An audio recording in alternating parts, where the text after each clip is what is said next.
हम लोग सुनो ध्यान से, हम लोग लास्ट क्लास में आपको मैंने 2 और मोर देन 2 वेक्टर्स का रिजल्टेंट बाय रिसोल्यूशन मेथड से हम आपको बता रहे थे, जिसमें हम लोग वेक्टर्स हमारे पास दिए हुए थे, जिसका हॉरिजॉन्टल कंपोनेंट, जिसका वर्टिकल कंपोनेंट निकाल के हमने रिजल्टेंट वेक्टर को निकाला था। आप लोग उसको अच्छे से सीख लिए या उस पर 1-2 प्रॉब्लम और कराने की ज़रूरत है?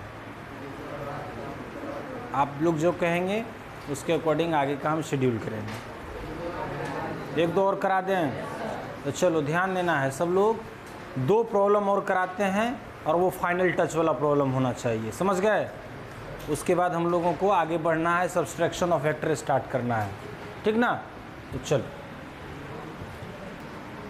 अब इतना देर तक बात किए ना, अब एकदम बिल्कुल अब कंसंट्रेट कीजिए पढ़ाई पे।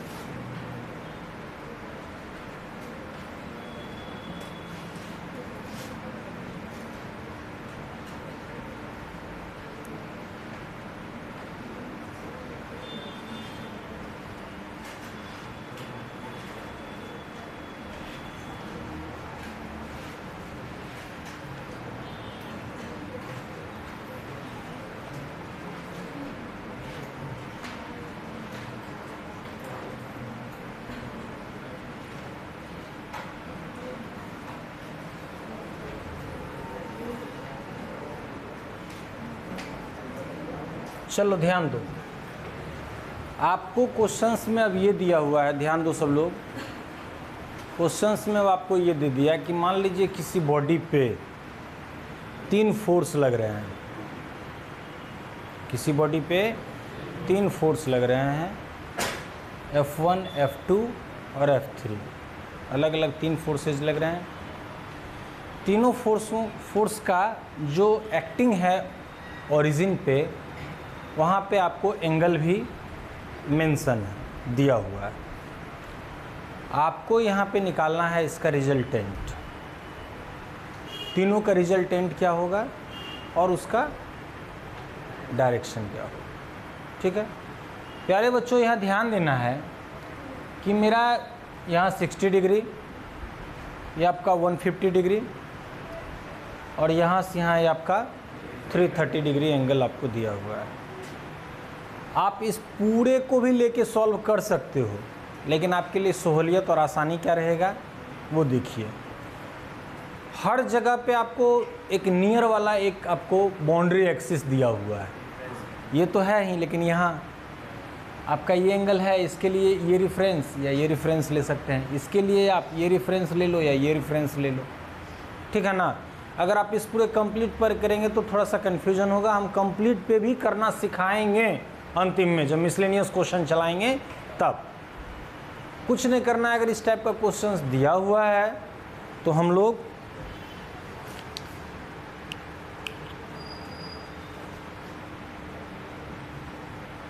फिर से वेक्टर्स को ड्रॉ करेंगे। आ जाइए तो प्यारे बच्चों, ये आपका 6 न्यूटन 60 डिग्री, ठीक है? दूसरा आपका यहाँ पे ध्यान देना है 10 न्यूटन 60 डिग्री, चलेगा? और उसके बाद आपका ये भी आपका 60 डिग्री, हाँ या ना? ये आपका 8 न्यूटन, ये आपको आ गया। आपने तीनों वेक्टर को यहाँ पे अलग अलग जगह पे आपने प्लेस्ड कर दिया। अब इसका निकालिए रिसोल्यूशन। हम पहले इसका कंपोनेंट सॉल्व करेंगे। तो ध्यान देना है, मैंने आपको बताया कि जिसके साथ आपका एंगल बनता है उस लाइन पे आपका हॉरिजॉन्टल कंपोनेंट होता है। तो चलो यहाँ पे 6 न्यूटन है, यहाँ आपका आ जाएगा 6 cos 60 डिग्री, हाँ या ना? सॉरी, इधर से 60 होगा, यहाँ से 30 डिग्री होगा, ठीक है? चलो 6 cos 60, यहाँ पे आपका आ जाएगा है ना। चलो अब यहाँ पे आपका ये 60 है, तो आपका यहाँ आ जाएगा 10 और यहाँ हो जाएगा 10 साइन। चलो फिर देखो यहाँ पे 30 डिग्री है, तो क्या हो जाएगा 8 cos 30 और यहाँ पे हो जाएगा, समझ में आया। आप इसको रिसॉल्व कर लिए। अब कुछ नहीं करना, अब एक लाइन में हम लोग इसका रिजल्टेंट निकालेंगे R vector equal to. R vector equal to जब हम लोग निकालेंगे तो सबसे पहले मैंने क्या बोला कि आप आई कैप लिखेंगे, और आई कैप का जो आपका एक्स का पॉजिटिव पहले, तो कितना है आपका 6 cos 60 plus 8 cos 30 minus 10 sine 60, ठीक है।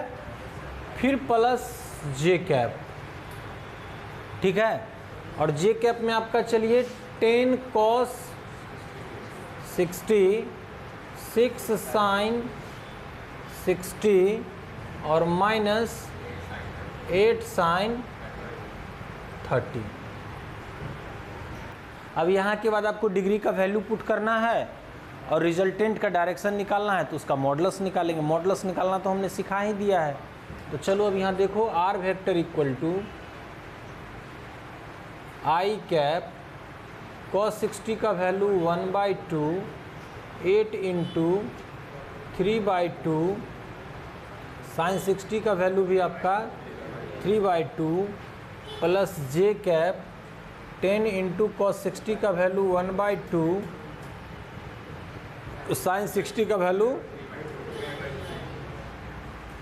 और माइनस इसका 1/2 है ना। ये आपका 4 हो गया, ये आपका 3 हो गया, ये आपका 5 हो गया, ये भी 5 हो गया, ये 4 हो गया, ये आपका 3 हो गया। चलो अब आई 3 माइनस √3 आएगा, ये 3 ये 4 √3 माइनस 5 √3, तो 3 माइनस √3 प्लस जे क्या फिर लिखेंगे। अब देखो यहाँ पे 5 अब माइनस 4 1 अब प्लस 3 √3, कोई दिक्कत। अब इसका हम लोगों को क्या निकालना है, मैग्नीट्यूड ऑफ रिजल्टेंट वेक्टर ना, कुछ नहीं करना है, √3 माइनस √3 का स्क्वायर अब प्लस 1 प्लस 3 √3 का स्क्वायर, समझ गए। चलो तो यहाँ कितना आ जाएगा 9 plus 3 a square plus b square minus 2ab, तो 6 √3 हाँ या ना। यहाँ पे फिर आपका 1 और इसका स्क्वायर, तो 3 3 9 और 3 27 आप प्लस 6 √3, ये कैंसिल ना बाबू रे। तो चलो यहाँ पे कितना आ गया, ये 12 और एक 13 और 27 40 हाँ या ना, 2 √10 न्यूटन आ गया। तो ये आपका रिजल्टेंट का आ गया। अब सर रिजल्टेंट का डायरेक्शन क्या होगा, तो रिजल्टेंट का जब डायरेक्शन हम लोग यहाँ पे 10 बीटा निकालेंगे तो आपका आई कैप के जे कैप के साथ कितना है 1 प्लस 3 √3, इसमें डिवाइड कर देंगे जो आई कैप के साथ है, तो 3 माइनस √3। अब इसका वैल्यू आप रेशनलाइज करके और इसको सिंप्लीफाई कर सकते हैं। क्या करेंगे देखो, तो चलिए यहाँ पे 1 से पहले मल्टीप्लाई करेंगे तो 3, फिर आपका यहाँ से प्लस √3, अब √3 से करेंगे तो कितना 9 √3 और ये √3 तो आपका यहाँ 9 हो जाएगा, 3 या √3 इंटू √3 आ जाएगा, तो 3 3 और 9 नहीं हो पा रहा है। अब चलो डिवाइडेड बाय आपका 3 का स्क्वायर और माइनस √3 का स्क्वायर, ये पढ़ के आए हो ना रे तुम लोग। तो चलो आपका ये 9 और 3 कितना 12 और 10 √3, यहाँ पे आपका 9 माइनस 3, तो 12 प्लस 10 √3 डिवाइडेड बाई 6, तो यहाँ से आप इसको और कट कर सकते हो। तो आपका अगर 2 कॉमन ले लेंगे तो 6 प्लस 5 √3 बाई 2, फाइनली आपका बीटा इक्वल टू हाँ बाई 3, तो बीटा इक्वल टू आपका आ जाएगा 10 इन्वर्स 6 प्लस 5 √3 बाई 3, ये जो वैल्यू है आपको रिजल्टेंट का आ गया। अब ये कितना डिग्री का वैल्यू आया है तो ये हम सिर्फ साइंटिफिक कैलकुलेटर के हेल्प से ही निकाल सकते हैं। आप इतना आंसर लिख दोगे सफिशिएंट। आया अब समझ में? अब तुम लोग को एक क्वेश्चन दें, तुम लोग बनाओगे? अब तो मैं उम्मीद करता हूँ कि इस बार सब लोग समझ गए होंगे। हाँ चलो,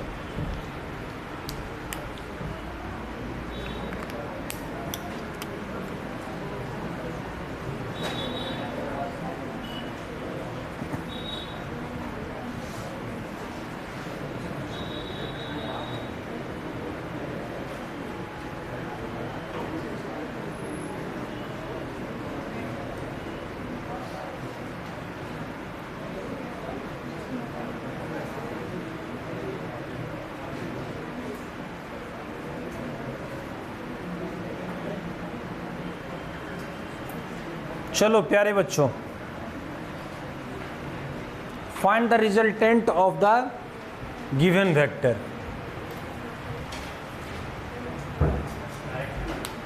हाँ, डायरेक्शन भी, मैग्नीट्यूड और डायरेक्शन दोनों। जब भी कैलकुलेशन कीजिएगा वेक्टर वाला में तो मैग्नीट्यूड और डायरेक्शन जरूरी ही है। डायरेक्शन नहीं निकालिएगा तो इस चैप्टर में फिर सीख क्या रहे हैं? कुछ भी नहीं। ध्यान दो बाबू, तो हम लोग का पढ़ना भी, पढ़ने का टाइम है, पढ़ लेंगे उसके बाद सब कुछ होता है। पढ़ाई पहले ज़रूरी है। ध्यान दो, ये एंगल हमारा 30 डिग्री, ठीक है। तो जिसके साथ एंगल आपका बना, मैंने बताया हॉरिजॉन्टल कंपोनेंट वही है, नहीं बताया? तो चलो यहाँ 5 cos 30 डिग्री, ठीक है। अब जो इस हॉरिजॉन्टल कंपोनेंट पे परपेंडिकुलर होगा, लेकिन कंपलसरी है कि 5 न्यूटन उसके रिजल्टेंट होने चाहिए ना, उसके मिड में होना चाहिए ना। तो आपका यहाँ से आ जाएगा ये 5 sin, अरे हाँ या ना। नेक्स्ट आ जाओ, अब ये आपका 6 न्यूटन 45 डिग्री है ना। तो क्या आ जाएगा यहाँ से 6 cos, और यहाँ पे बच्चा 6 sin हो गया। और 2 न्यूटन तो ऑलरेडी आपका जे कैप वाई एक्सिस पे है, हाँ या ना। अब चलो एक लाइन में इसका रिजल्टेंट लिखते हैं, आई कैप। अब ध्यान देना, आई कैप में आपका 5 sin 30 पॉजिटिव है ना, तो लिखेंगे 5 sin 30 पॉजिटिव में। निगेटिव में, इसी में तुम देखो तुम्हारे पास क्या है 6 cos 40, तो -6 cos 45, फिर प्लस जे कैप बोले थे ना। अब जे कैप के पॉजिटिव में कितना है 5 cos 30, और निगेटिव में -2 और -6 sin 45 डिग्री। चलेगा इतना ना, लिखो ना यहाँ पे रे। अब देखो इतना तुम लोग लिखे हो, कौन कौन लोग लिखे हो? हाथ उठाओ तो, कितने लोग लिखे हो इतनी बातों को? बाकी लोग इतने बातों को नहीं लिखे हो। अब समझ में आया तुम लोगों को? हाँ, कैसे सॉल्व करते हैं समझ में आया? अब चलो फिर से देखो, अब ये बताओ तुम कि sin 30 डिग्री का वैल्यू 1/2, फिर -6। अरे ये पॉजिटिव में था तो पॉजिटिव लिखे हैं, ये नेगेटिव में है तो नेगेटिव में लिखे हैं। ये पॉजिटिव में है तो पॉजिटिव, ये नेगेटिव है तो नेगेटिव। अब लिखना कहाँ है? आपका एक्स एक्सिस के लिए डायरेक्शन क्या दिए? आई कैप। वाई के लिए बाकी जो वैल्यू है मैग्नीट्यूड पॉजिटिव निगेटिव वही लगाएंगे, फिर मार। चलो देखो यहाँ, तो 5 × 1/2 -6 cos 45 का वैल्यू 1/√2 प्लस जे कैप cos 30 का वैल्यू √3/2 -2 -6, और आपका sin 45 का वैल्यू 1/√2। इतना लिख लिया। अब देखो कितना सिंपल है, आई कैप 5/2 -6√2 जे कैप, देखो तो यहाँ 5√3/2 -2 है ना। अरे हाँ या ना। चलो अब देखो तो हम लोग कैलकुलेशन करें इसका। चलिए ध्यान दीजिए यहाँ पे, आई कैप। अब ध्यान देना यहाँ 2√2 ले लें कॉमन, तो देखो तो 5√2 -12। चलो यहाँ जे कैप अब देखो तो यहाँ पे कितना आ गया आपका 2√2, यहाँ भी एलसीएम आ जाएगा, तब 5√6 माइनस 4√2 और माइनस 6 2 r 12 बन गया। हाँ हो गया। अब आपका अब क्या करना है, कुछ नहीं, ये देखो इसका सॉल्व करना a माइनस बी के होल स्क्वायर पे, अगर हम लोग इसका मॉडुलस निकालेंगे तो कर लेंगे, लेकिन यहाँ पे फिर तुमको थोड़ा सा दिमाग खर्च करना पड़ेगा। दिमाग तुमको ये खर्च करना पड़ जाएगा, क्या यहाँ पे ध्यान देना है कि 5√6 माइनस 4√2 माइनस 12 तीन को टर्म आ गया, तो छोड़ो ना ये सारा झंझट, डायरेक्ट इसमें √2 का वैल्यू ही पुट कर दो, डेसिमल में ही निकाल दो। यहाँ पे √6 का वैल्यू पुट कर सकते हो, यहाँ पे √2 का कर सकते हो, मल्टीप्लाई करके माइनस 12 को माइनस कर सकते हो ना, और यहाँ पे भी 2√2 का वैल्यू पुट कर सकते हो ना, यहाँ पे भी वैल्यू पुट कर सकते हो ना। डेसिमल में आई कैप प्लस डेसिमल में जे कैप, निकाल के दो हमको जल्दी। इतना सॉल्व करना है और इतनी सी बात के लिए क्या इसमें सीखना समझना है।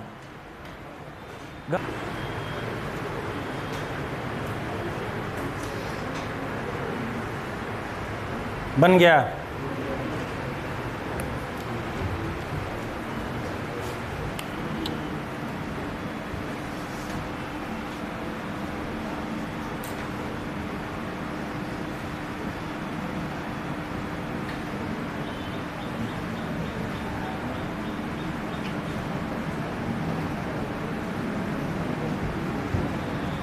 √6 का वैल्यू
बातचीत न है।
अरे बातचीत नहीं है लड़का, सब चुप रहो।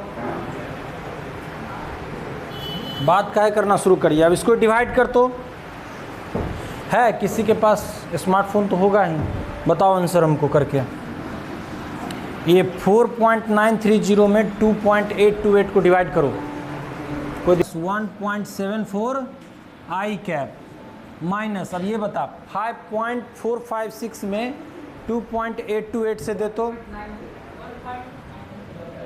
1.92 जे कैप ना। चलो अब आर का हम लोग यहाँ से निकालना चाहेंगे मैग्नीट्यूड। सुनो यार, तो -1.74 का स्क्वायर प्लस माइनस 1.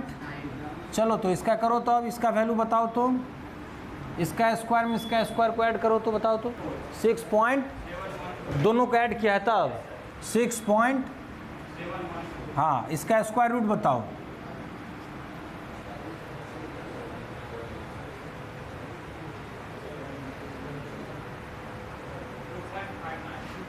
2.59 न्यूटन।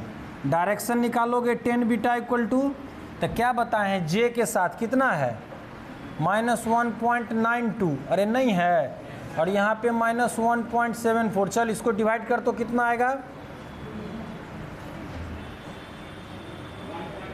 है 1. हाँ तो लगभग ये तुम्हारा 46-47 डिग्री के आसपास जाएगा। आगे आंसर, कोई दिक्कत? तो चलो अब उम्मीद करें क्या सीख गया है? हाँ तो लो तो एक लॉलीपॉप टाइप का क्वेश्चन तुम लोग।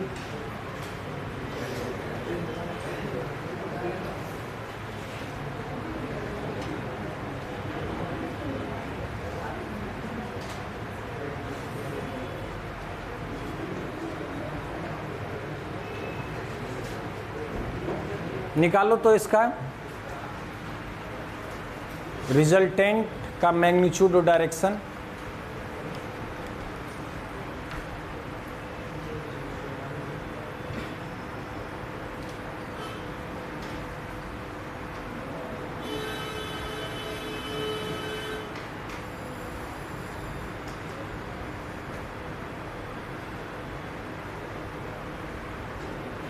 फिजिक्स के लिए बेसिक कैलकुलेशन ठीक कर लीजिए। जो आप लोग क्लास 8 तक जितना मैथ्स पढ़े हो ना, वो अपडेट होना चाहिए। Addition, subtraction, multiplication, divide, LCM, HCF, square root, cube root और फंडामेंटल फॉर्मूला। फिर फिजिक्स आपको आसान लगे। √80 बोले तो 4√5 न्यूटन आंसर होगा।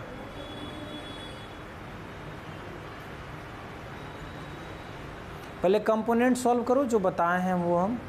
तो कहाँ पे तुम वो डिग्री 8 cos 60 डिग्री कहाँ पे लिखी हो, किस लाइन को? तो उसको वहाँ पे उस लाइन के पास लिखोगी ना। तुम तो उस लाइन से बहुत दूर लिख दी। देखो जो जैसे इसका रिजॉल्व करे तो इस लाइन पे आया तो यहाँ पे लिखेंगे, इसका रिजॉल्व करेंगे यहाँ पे आएगा तो यहाँ पे लिखेंगे, और यहाँ पे एरो लगा के हम इसके पास लिख देंगे तो फिर इसका मतलब हो जाएगा ना।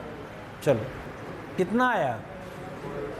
हाँ आराम से, रे लात मार आराम से। हाँ कितना आया? आराम से आराम से आराम से।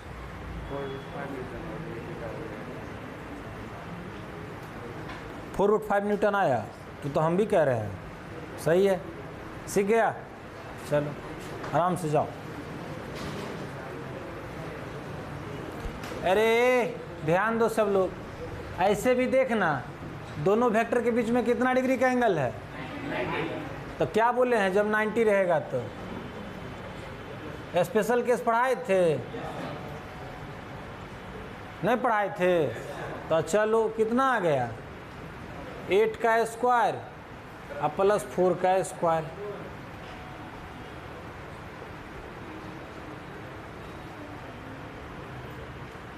हम तो यहीं से निकाल दिए। 10 बीटा तो क्या b sin थीटा ना, तो 8 इंटू साइन 90 अब बटा क्या a प्लस बी, तो 4 प्लस cos 90। cos 90 की वैल्यू 0, हाँ है ना। तो ये टर्म 0, तो ये ऊपर में आपका sin 90 की वैल्यू तो ये 8/4, तो 10 beta equal to 2, beta equal to 10 inverse 2, तो 10 इनवर्स 2, तो ये a के साथ एंगल बनेगा। तुम लोग अभी जो एंगल कंपोनेंट सॉल्व करके निकालोगे तो उसमें एंगल यहाँ से बन रहा है।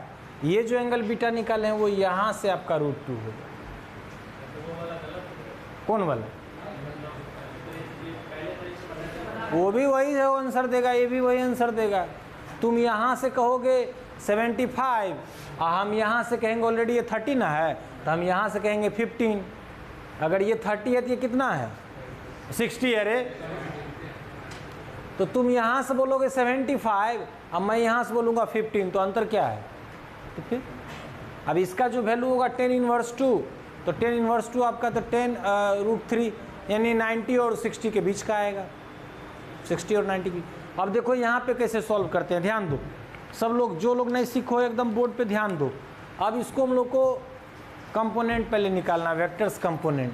तो आपका 30 डिग्री जो एंगल है किसके साथ बना हुआ, वाई एक्सिस के ना, तो वाई एक्सिस पे इसका हॉरिजॉन्टल कंपोनेंट होगा, तो यहाँ लिखेंगे 4 cos 30, और इसका जो वर्टिकल कंपोनेंट है एक्स एक्सिस यहाँ, तो यहाँ लिखेंगे 4 sin 30। समझ गए। फिर चलो यहाँ पे 60 डिग्री बना रहा है ना, 8 न्यूटन है, तो यहाँ पे आपका क्या आएगा 6 cos 60 degree horizontal component, sorry 8 cos ना, और यहाँ पे आपका आ जाएगा 8 sin 60 डिग्री। ऐसे करके लिखेंगे। अब बाद में आप रिजल्टेंट वेक्टर लिखिएगा। सुनो यहाँ बातचीत नहीं, तो स्टार्ट किया आई कैप से, अरे ध्यान दो, यहाँ स्टार्ट किया आई कैप से, आई कैप का पॉजिटिव में क्या है 4 sin 30, तो sin 30 का वैल्यू मैं डायरेक्ट 1/2 पुट कर दूँ, कोई दिक्कत। चलो माइनस में आपका 8√3 हुआ ना, चलो प्लस आपका जे कैप, तो देखो जे कैप में आपका दोनों पॉजिटिव में ही है, निगेटिव में नहीं है, तो चलो कितना आएगा 8 cos 60 का वैल्यू 1/2, अब 4 × cos 30 का वैल्यू √3/2, चल कट कर इसको, ये भी आपका 2 आ जाएगा, यहाँ से ये आपका कितना आ गया 4 आ गया, ये आपका 2 आ गया, तो आई कैप इक्वल टू 2 - 4√3, और जे कैप आपका आ जाएगा 4 + 2√3। नहीं बना लोगे, अब आपका इसका मॉडुलस निकालोगे, देखो यहाँ से आर कैप आर वेक्टर का मॉडुलस निकालोगे मैग्नीट्यूड के लिए, तो √2 - 4√3 का स्क्वायर है ना जी, और यहाँ पे 4 2√3 का स्क्वायर, यही ना करोगे, तो चलो तो कितना आ जाएगा, ध्यान दो, आपका यहाँ पे a - b होल स्क्वायर ना, तो 2 का स्क्वायर तो 4 प्लस b का स्क्वायर तो 4√3 का स्क्वायर, तो 4 4 और 16 और √3 का 3 तो 48, नहीं बोल रहे हो, -2ab तो 2 2 और 4 और 4 4 और 16 तो -16 √3, समझ रहे हो। चलो फिर प्लस, अब इसका करो 4 4 और 16, अब प्लस, अब देखो यहाँ 2√3 का ना, तो 2 2 और 4 और √3 का 3 तो 12, और फिर आपका प्लस 2ab तो कितना 4 2 और 8 8 2 और 16 तो कितना 16√3। चल एक प्लस और एक माइनस कैंसिल ना, तो देख तो बाबू रे यहाँ पे ध्यान दो, 4 और 48 52 और 16 कितना 52 और 16 68, और 68 में 12 को जोड़ोगे तो 80, हाँ आया ना, तो 4√5 न्यूटन। नहीं आया, ये तो मैं सोचा कि तुम लोग पकड़ लोगे इस बात को, इस बात को भी नहीं पकड़ा कि सर 90 डिग्री पे है तो स्पेशल केस आप पढ़ा चुके हैं ना, कि R = √a नहीं पढ़ाए हैं, स्पेशल केस नहीं पढ़ा, तो स्पेशल केस किस दिन काम देगा, ये सब एक लाइन में आंसर लिखना है, क्वेश्चन बोल के कि लॉलीपॉप टाइप का है, फिर भी उसको तुम लोग मान लो जो वॉलीबॉल बना दिया, हवा में क्वेश्चन उड़ रहा है। देखिए अब यहाँ से 10 बीटा, तो आई कैप सॉरी जे कैप में कितना है आपका 4 + 2√3, आई कैप में कितना है 2 - 4√3, चलो 2 कॉमन ले लेना, तो 2 + √3 और 1 - 2√3, रेशनलाइज कर लोगे, कर लो बन जाएगा।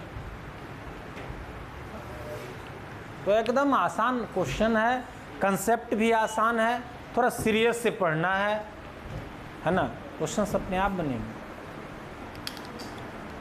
करो कंप्लीट करो, क्या बोलो, हाँ तो तुम लोग कहाँ सब लोग कंफ्यूज तो कर ही जाते हो।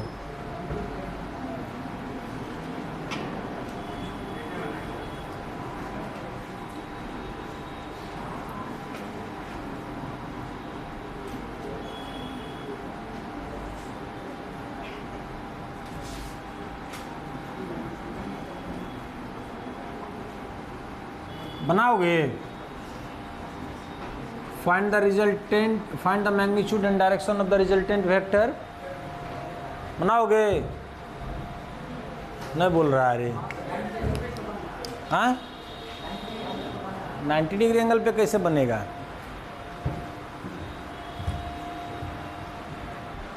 नाइन्टी डिग्री एंगल पे कैसे बनेगा, 90 डिग्री एंगल एक बीच में है, हाँ नो सर कह रहा है, तो फिर वही तो हम भी कह रहे हैं,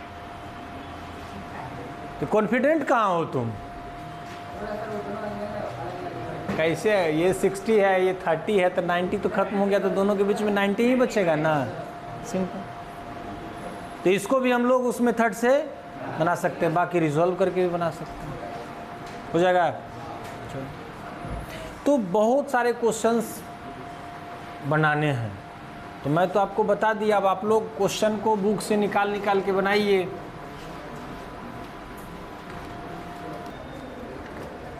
अच्छा, हम लोग अभी 1 मिनट रुक जा रहे, थोड़ा सा टॉपिक हम लोग का आगे पीछे। हम तो साइन फॉर्मूला पढ़े थे ना, साइन फॉर्मूला पढ़े थे ना। चलो, साइन फॉर्मूला के आगे का कंसेप्ट अभी बचा हुआ है, तब इक्विलिब्रियम वेक्टर हम लोग नोट करेंगे। लिखो, condition for zero resultant vector. अभी रिजल्टेंट वेक्टर में साइन फॉर्मूला पे ही हम लोग कैलकुलेशन करेंगे। Condition for zero resultant,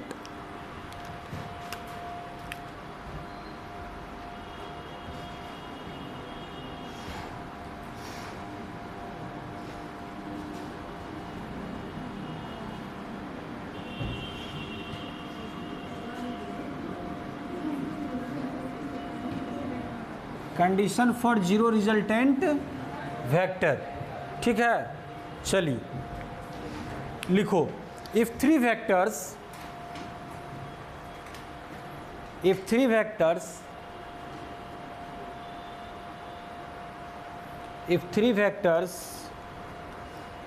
acting on a point object. तो पॉइंट ऑब्जेक्ट का मैंने डिस्कशन कर रखा है कि the object which shape and size is infinitely small or very very small, उसको हम लोग पॉइंट ऑब्जेक्ट बोलते हैं। अब जैसे अभी हम अपने मार्कर का कंपैरिजन शिक्षा कुंज के बिल्डिंग से अगर कर दें, तो मार्कर को क्या दोगे अपने कॉपी में जगह? अगर शिक्षा कुंज बिल्डिंग का भी तुमको मैप बनाना है अपनी कॉपी में, और एपी सर पढ़ा रहे हैं क्लासरूम हॉल नंबर 2 में, और उनके हाथ में मार्कर है, तो क्या इसको पॉइंट डिनोट करोगे या इसका जो एग्जैक्ट लेंथ है वो लेंथ ड्रॉ कर लोगे? एक पॉइंट होगा। क्यों? क्योंकि बिल्डिंग के स्ट्रक्चर के कंपैरिजन में आपका जो मार्कर है, मार्कर का जो साइज है बहुत स्मॉल है, तो then marker treated as point object. Shiksha Kunj building को हम लोग पॉइंट ऑब्जेक्ट में ट्रीट करेंगे कब? जब मान लो समस्तीपुर का मैप पे हम लोग अगर शिक्षा कुंज बिल्डिंग को एक काशीपुर में एक बिंदु रख देंगे, तो वो शिक्षा कुंज बिल्डिंग को रिप्रेजेंट करेगा। समस्तीपुर को इंडिया के मैप पे अगर हम लोग रिप्रेजेंट करेंगे, तो एक पॉइंट शेप की तरह ही इसका यूज करेंगे, समझ गए ना। तो फ्रेम ऑफ रेफरेंस के बारे में आपको ध्यान देना है। फ्रेम ऑफ रेफरेंस के बारे में मैंने पास्ट में भी डिस्कस किया है, और बाकी अदर जो फिजिक्स वाले सर आए होंगे तो वो भी फ्रेम ऑफ रेफरेंस के बारे में डिस्कस किए हैं। हम लोग किसी भी बॉडी, अरे अटेंशन बनाना है, 90 मिनट का एक तपस्या है क्लास में अपने आप को। हम कल ही बोले थे ना कि अनुशासन हमारी आज़ादी को छीनता है, शनिवार को बोले थे ना। अगर आप चाहते हो जीवन में आगे बढ़ना, चाहते हो कुछ जीवन में करना, कुछ चाहते हो जीवन में पाना, तो आपको अनुशासित जीवन जीना होगा। और अनुशासन आपके आज़ादी को छीनता है, और आज़ादी आपको आवारा बनाता है। ये नोट कर लीजिए, ये एपी सर बोले हैं, हाँ, हर कॉपी के पहला पन्ना पे कि जीवन में आगे बढ़ना है तो अनुशासित होना होगा, और अनुशासन मेरे आज़ादी को कम करेगा, और आज़ादी हमें आवारा बनाएगा। लिख लो, अब दोनों में से क्या चुनना है वो देख लो। इतने सारे डिफेंस में लोग हैं, और सबके हाथ में 47 है ना रे, और सबके हाथ में तोप का भी तो मान लो कि बटन है ना। कितना उसको डिसिप्लिन वहाँ का कर्नल, मेजर और जो ऑफिसर्स हैं कर रखे हैं। और नहीं तो मान लो कि जिस समय उसको छुट्टी चाहिए, छुट्टी नहीं मिल रहा है घर आने के लिए, अब बार बार घर से फ़ोन आ रहा है मम्मी का कि बेटा तबीयत ख़राब है, और तुम घर आओ, जा रहा है साहब जी हमको छुट्टी चाहिए, घर जाना है। वो साहब जी मना करे नहीं, अभी सामने हमारे बॉर्डर पे नए काम चल रहे हैं, और सामने दुश्मन से हो सकती है लड़ाई। अब उसको बैलेंस बनाना है, एक मातृभूमि की सेवा के लिए सरहद पे रहना, और एक माँ का तबीयत घर पे ख़राब है। उस समय मेंटल बैलेंस समझिए कितना बड़ा चीज़ है, और हाथ में 47 का बटन भी है। होगा तो इधरों घुमा सकते हैं, लेकिन डिसिप्लिन हमें घुमाने नहीं दे रहा है। लेकिन यहाँ चोर उचक्का तुम देखोगे जो पुरनका एकदम जंग लगल का, जो काम नहीं कर रहा है, स्प्रिंग फेल है, फेकल उकल कहीं से उठा के कमर में टांग के रंग पेंट करके घूम रहा है, वो आवारा है, वो अनुशासित नहीं है। अनुशासित एसपी के पास, दरोगा के पास देखो, यहाँ पे तुम उसके सामने में जाकर बोलो मारो मुझे, मारो मुझे, वो निकाल नहीं सकता है। लेकिन जो टुटपुंजिया, जो पहलवान सब आजकल का सीकी पहलवान, एकदम दुबला पतला, फूंक दोगे उड़ जाएगा, उसके सामने में जाके बोल दो मारो मुझे, वो तुरंत छूटे ना छूटे तान देगा तुम पे, है ना। तो यही चीज़ है, पढ़ाई लिखाई में भी वही चीज़ है कि क्लास में आप कब समझेंगे मेरी पढ़ाई को, जब आप अटेंटिव रहेंगे। हम आपको देखिए, कोई भी क्वेश्चन हमें लग जाता है कि जब तक आप नहीं सीखते हैं हम वहीं पे रुके रहते हैं। आप यहाँ क्यों आए हो? आपको अगर सब कुछ आता तो आप यहाँ क्यों आते? आप यहाँ हमसे सीखने आए हो। आप हमसे पूछोगे मेरा काम है बताना, उसमें हमको भागेंगे तो काम थोड़े चलेगा। लेकिन आपका काम है कि एकदम डिसिप्लिन रहना, समझ गए ना। तो पॉइंट ऑब्जेक्ट के बारे में, तो फ्रेम ऑफ रेफरेंस के आधार पे ही हम लोग किसी ऑब्जेक्ट के स्ट्रक्चर शेप को डिफाइन कर सकते हैं। अब जैसे मान लीजिए किसी बॉडी को हम लोग रेस्ट में बोलते हैं, तो उसका फ्रेम ऑफ रेफरेंस क्या है, उसके अकॉर्डिंग हम उसको रेस्ट में बोलेंगे। हो सकता है कि दूसरे फ्रेम ऑफ रेफरेंस में बॉडी मोशन में। अब जैसे बस में दो फ्रेंड ट्रेवल कर रहा है, दोनों आमने सामने की सीट पे बैठा हुआ है, तो सामने वाले फ्रेंड इस फ्रेंड को कह रहा है तुम रेस्ट में हो, ये सामने वाला फ्रेंड इसको कह रहा है तुम रेस्ट में हो। लेकिन एक फ्रेंड जो बस स्टैंड में इन दोनों को ड्रॉप करने के लिए आया है, वो कह रहा है कि तुम दोनों मोशन में हो, हाँ या ना। तो जब बस स्टैंड में खड़ा जो फ्रेंड है वो देख रहा है कि मैं जिस बिजली के खंभा के पास खड़ा होकर मैंने इसको ड्रॉप किया, बैग इसके हाथ में दिया, वो तो मेरे पास में ही है, लेकिन बस मेरे पास में था, वो एवरी इंस्टेंट टाइम मेरे से दूर हो रहा है, तो यानी बस मोशन में है। और बस में ऑलरेडी जो पैसेंजर्स हैं वो भी आपके मोशन में होंगे। लेकिन बस के फ्लोर के कंपैरिजन में, बस के विंडो के कंपैरिजन में, बस के अदर पैसेंजर के कंपैरिजन में, दोनों फ्रेंड के बीच का जो पोजीशन है वो एवरी इंस्टेंट टाइम चेंज नहीं हो रहा है। तो जब हम बस के फ्लोर को फ्रेम ऑफ रेफरेंस लेंगे, जब बस के ही अदर पैसेंजर को फ्रेम ऑफ रेफरेंस लेंगे, तो वो दोनों फ्रेंड रियल में रेस्ट में है। लेकिन जब हम बस के आउटसाइड वाले किसी चीज़ को अगर फ्रेम ऑफ रेफरेंस ले लेंगे तो फिर वही मोशन में हो जाएगा। तो जो बॉडी रेस्ट में था वही मोशन में हो गया। तो फ्रेम ऑफ रेफरेंस, अब ये मार्कर का साइज़ बड़ा है, मार्कर का साइज़ बड़ा है as compare to the first finger of AP sir. ये मेरा पहला फिंगर है ना, लेफ्ट हैंड का फर्स्ट फिंगर के कंपैरिजन में तो ये बड़ा ना है, लेकिन मार्कर का साइज छोटा है ट्रेपॉइड के स्टैंड के कंपैरिजन में। अरे हाँ या ना, ट्रेपॉइड का स्टैंड का जो स्ट्रक्चर अभी बड़ा है मार्कर के कंपैरिजन में, ये छोटा है पिलर के हाइट में। तो जैसे जैसे हम फ्रेम ऑफ रेफरेंस को बदलेंगे तो बॉडी का स्ट्रक्चर, शेप और उसके कंडीशंस के भी बातें बदलते हैं। अब जैसे मान लो अब इंडिया में 42 डिग्री सेल्सियस टेम्परेचर अगर आपका एटमॉस्फेरिक हो गया तो यहाँ पे लोगों का हालत ख़राब होना चालू होता है। और गवर्नमेंट के द्वारा ही मतलब कि जो एकदम पूरा summer vacation, schools, college, coaching सबको मान लीजिए बंद कर दिया जाता है कि चलिए भाई बहुत ज़्यादा हीट स्ट्रोक और ओवर टेम्परेचर के कारण बच्चे बीमार ना पड़ जाएं, इसलिए उनको स्कूल ना। सऊदी अरबिया में जाओगे 52 डिग्री वहाँ का नॉर्मल है।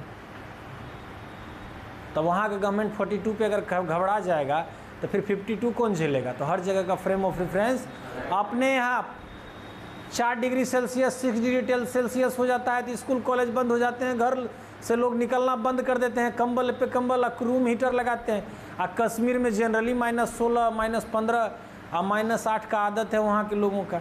तो वहाँ का आपका एटमॉस्फेरिक कंडीशन अलग है, हाँ या ना। अरे नहीं बोल रहे हो। अपने यहाँ समस्तीपुर में बारिश हो गया तो हम लोग मान लीजिए कि यहाँ पे एकदम परेशान हो जाते हैं, कितना रेन हुआ उतना रेन हुआ।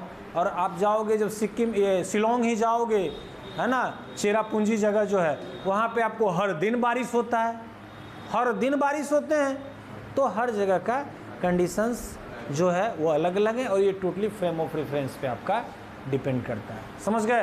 तो इसीलिए मैंने पॉइंट ऑब्जेक्ट बोला। इट मीन्स कि किसी अदर ऑब्जेक्ट के कंपैरिजन में उसका साइज और स्ट्रक्चर जो है हम लोग बहुत छोटा लेंगे, ठीक है। इसलिए पॉइंट ऑब्जेक्ट के लिए मतलब कन्फ्यूज़ नहीं होना। अभी तक तुम लोग ऑब्जेक्ट पढ़ते आए हो, उसमें एक वर्ड जोड़ दिया हम पॉइंट ऑब्जेक्ट। आगे बोलेंगे पॉइंट मास, आगे बोलेंगे पॉइंट लेंथ, तो कन्फ्यूज़ होना नहीं है। पॉइंट लेंथ का मतलब कि उस लेंथ का हम किसी दूसरे लेंथ के कंपैरिजन, दूसरे लेंथ से कंपैरिजन कर रहे हैं, उसके कंपैरिजन में वो not only small, very very small है। That's why treated as point object. Point length, point mass I can be ignored as compare to the compared length, compared mass, compared object. हम उसको ignore भी कर सकते हैं।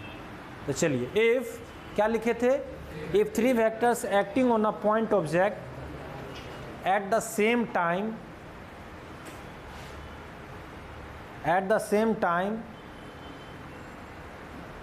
are represented in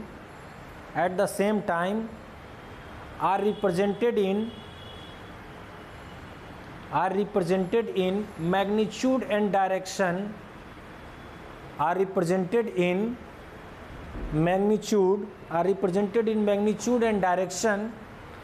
by the three sides of a triangle,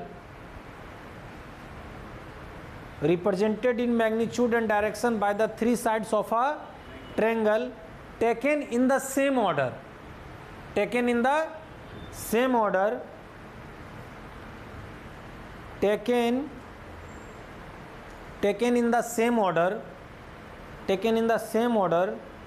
comma, then their resultant is zero.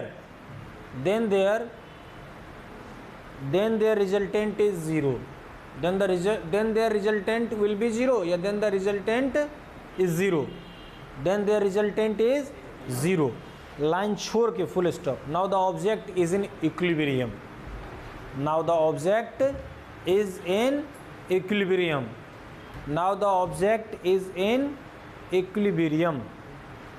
चलो प्यारे बच्चों, अब आपको यहाँ पे क्या कह रहा है कि when the three vectors, सुन रहे हो, when the three vectors acting on a point object at the same time and represented by the magnitude and direction by the three sides of a triangle in same order.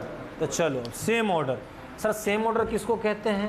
तो देखिए यहाँ से तू किया एक vector, फिर यहाँ से आया बी वेक्टर और यहाँ से आ गया आपका सी वेक्टर। उल्टा तू ड्रॉ करता तब तो रिजल्टेंट होता।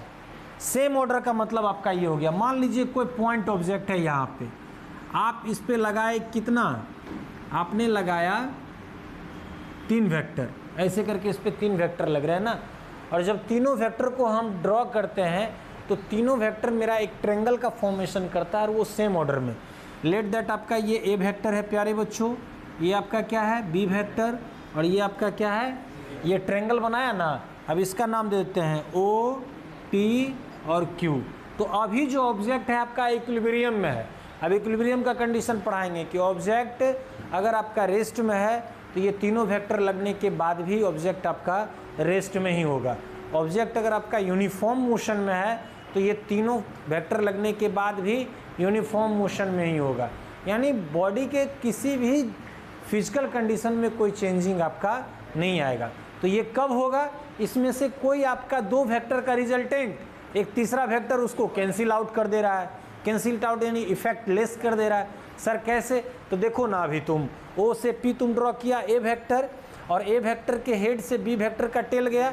अभी हम इसके जस्ट अपोजिट में एक लाइन ड्रॉ कर दें तो वो रिजल्टेंट ना होगा। तो जिसमें आप देखो कि क्यू ओ या सी वेक्टर रिजल्टेंट वेक्टर का निगेटिव वेक्टर है ना, इक्वल मैग्नीट्यूड और अपोजिट डायरेक्शन में, तो आपका उसका रिजल्टेंट को क्या कर देगा? 0। यानी ऑब्जेक्ट पे जो नेट इफेक्ट है वो क्या हो जाएगा? 0। रिजल्टेंट जो है 0 हो जाएगा। अब चलो इस कंडीशन के लिए यहाँ पे आपको वैल्यू आता है, लैमिज थ्योरम यहीं पढ़ना होता है हम लोगों को साइन फार्मूला के बाद ही। यहाँ देखो ये कह रहा है कि a vector by O P equal to B vector by P Q equal to C vector by, नहीं बोल रहे हो, क्यू ओ, ये आपस में क्या होंगे? बराबर होंगे। अब चलो मेरे प्यारे बच्चों, ये इस कंडीशन को फुलफिल। दूसरा देखो यहाँ पे ध्यान देना है। मान लो तुम एक लोग इसको इधर खींच रहे हो, दूसरा लोग इधर खींच रहे हो, तीसरा लोग इधर खींच रहे हो। आपने 3 फोर्स जो आप इस सब्जेक्ट पे 3 फोर्स लगा रहे हैं, तो फोर्स भी तो आपका चलो यहाँ ध्यान दो। अब देखो प्यारे बच्चों, अब इस आपका एक ऑब्जेक्ट है, इस पे आपने 3 वेक्टर्स को अलग अलग अपने डायरेक्शन में लगा दिया। ये प्यारे बच्चों ए वेक्टर है, ये आपका और ये आपका ऑब्जेक्ट आपका इक्विलिब्रियम में है। इक्विलिब्रियम मतलब ऑब्जेक्ट में कोई भी मान लीजिए कि जो डिस्प्लेसमेंट, पोजीशन चेंजिंग या वेलोसिटी में चेंजिंग कुछ भी नहीं आ रहा है। ठीक है, अब हम क्या करते हैं कि इन दोनों के बीच के एंगल को हम मान लेते हैं अल्फ़ा। अरे सब सेंटर ऑफ मास पे ही ना इफेक्ट लगाएगा, बोले हैं ना। कि किसी भी ऑब्जेक्ट पे जो फोर्स लगाते हैं वो इसके सेंटर ऑफ मास पे एक्ट करता है। तो चलो अल्फ़ा इसको हम लोग मान लेते हैं बीटा, इसको मान लेते हैं गामा, ठीक है। तो चलो तो अब इसको हम लोग फिर से यहाँ पे ड्रॉ करते हैं। ये आपका ए वेक्टर प्यारे बच्चों, ये और ये सी वेक्टर, बी वेक्टर और ए वेक्टर। ये एंगल आपका अल्फ़ा ना, नहीं बोल रहे हो, ये एंगल आपका और ये आपका बीटा। देखो तो यहाँ क्या कह रहा है आपका, इसको हम लोग वैल्यू कैसे कैलकुलेट करेंगे, साइन फॉर्मूला से कैसे इसको रिलेट करेंगे। Vector A by sine alpha, vector B और वेक्टर सी। समझ में आया? ये आपका किसी वेक्टर का आपका जो जीरो रिजल्टेंट होने का कंडीशन फुलफिल करता है। यानी जो आप इसमें ए लगाए हो, ए से जो एंगल नहीं बना उसका अगर आप साइन अल्फ़ा करते हो, इसका ratio B by sine beta और सी बाय साइन गामा, अगर तीनों रेशियो आपके बराबर हैं तो ये जीरो रिजल्टेंट को रिप्रेजेंट कर रहा है। यहाँ पे आपका O P by A vector by O P equal to B vector by P Q equal to C vector by Q O, अगर आपका इक्वल है तो ये भी आपका जीरो रिजल्टेंट। अब सुनो तो अब इसको हम लोग क्या करते हैं, ध्यान देना है, इसको हम लोग क्या करते हैं कि यहाँ पे कैलकुलेशन हम लोग ट्रायंगल लॉ पे लेके जाते हैं। तो देखो तो सबसे पहले यहाँ पे ए वेक्टर ड्रॉ करोगे। देखो यहाँ सीखने का चीज़ है, ए वेक्टर ड्रॉ किए। अब देखो इसका जो डायरेक्शन है तो वो हम ए वेक्टर के हेड से ड्रॉ कर सकते हैं, अरे हाँ या ना। इसका जो डायरेक्शन है उसको हम लोग बी वेक्टर के ड्रॉ कर सकते हैं। देखो ना इरेगुलर ट्रायंगल बना दिया, अरे हाँ या ना। तो क्या देगा ये, जीरो रिजल्टेंट, क्या देगा। और इसी को बोलते हैं हम लोग, दिस इज लेमीज थ्योरम, अभी नोट कराएंगे, है ना। इसको क्या बोलते हैं, लेमीज थ्योरम। नोट करो इतना बात पहले तुम्हें। चलें अब नोट कर लो, अब हम लोग नेक्स्ट क्लास फिर कल कंटिन्यू करेंगे इसको, ठीक ना।